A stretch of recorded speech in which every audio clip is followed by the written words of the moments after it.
Hello hello साथीहरू, आज फेरि हामी सबै मिलेर जङ्गल जाँदैछौँ न्युरो साग टिप्नलाई।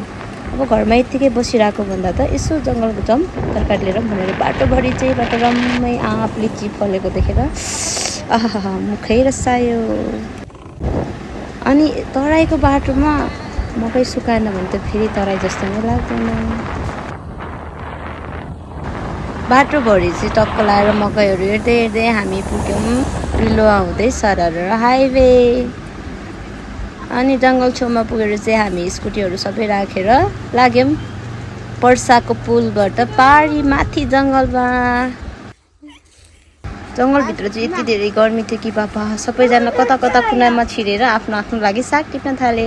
म भने यताउति गर्मीले तर्पेर भौतारे टिप्दा टिप्दै मेरो बुहारीको गफ सुन्नु है त। जङ्गलको बिचमा बसेर यिनीहरू के भन्छ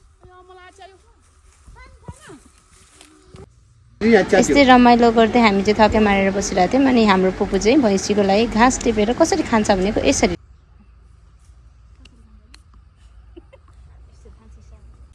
यो बेलामा तराईमा बेनगर गर्मी हुन्छ, गाह्रो हुन्छ भन्दाखेरि हाम्रो बुढाको घरमा त एसी छ भन्यो। अब आइमाईहरूको गफ यस्तै त हुने, अब के गर्नु।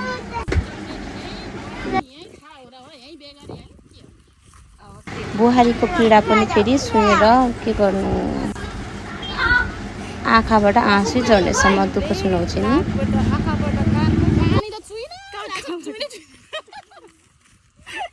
यस्तै रमाइलो गर्दै हामी साग टिपेर फर्क्यौँ। बाटोमा भने बफ मटन नै देखेर मुखै रसायो मेरो फेरि।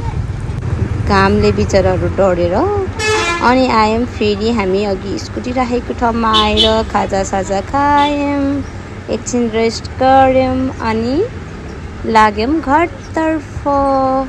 Okay by. यसपछि लाग्यौँ हामी हाम्रो घरतर्फ।